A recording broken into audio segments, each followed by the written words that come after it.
goal, though, I think about when I put my aids on, I'm trying to go kick in instead of kick back. Okay. But if you have to use a spur, I get it. Okay. You know, but if you can do kind of like almost like kick her with the stirrup bars, Okay. or the stirrup irons, you're like bam those against the girth or something, and you go bang, and that could be enough of a wake up. Okay. Yeah. Right, where I like to just nudge every stride and take my thigh off. Yes. Okay. So here's another way to think about your aids.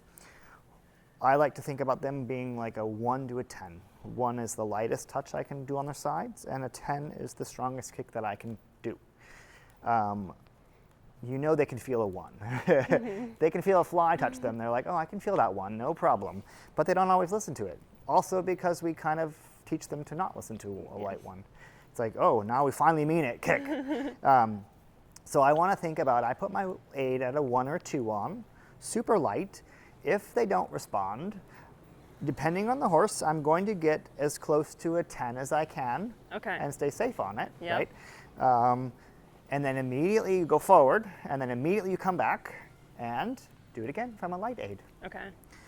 So it's like if I'm asking her to go forward and she doesn't listen, and you're asking her just to walk on. If she doesn't listen to a 1 or a 2, I'm going to kick pretty strong and jump her into the trot.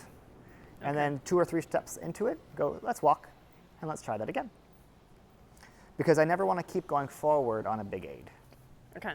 If you have to kick really hard, it's like, that's not the aid. That was like, you didn't listen to me. That was your little bit of a wake-up call. Okay. Now let's come back and let's do the aid that's nice.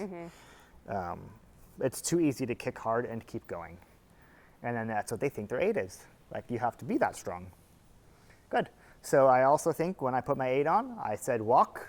And I say, if I said to walk to a 5 miles an hour, you know, she shouldn't change until you tell her to do something different.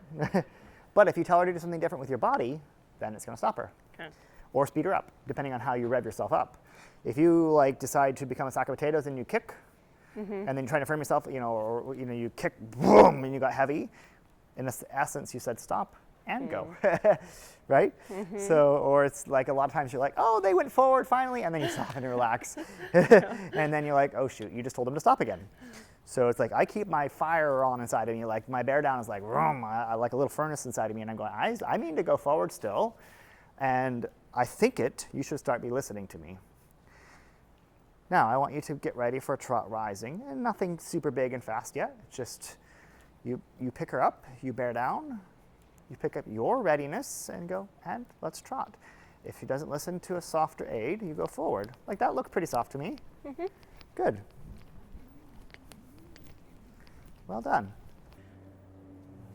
Okay, so you keep working on the walk here. I want you activating it a little bit. Yeah, it's okay, good job. And then over at a half halt, and send her forward again from a light aid. And if you have to do it over and over and over again, that's fine, to go forward from the big, like send her on. But your goal is to go, keep going until eventually I don't have to use a big aid. Because I don't want you to be ineffective. You need to still be getting the job done and making sure they're paying attention to you, but in a way that is, I'm teaching you how to do it right.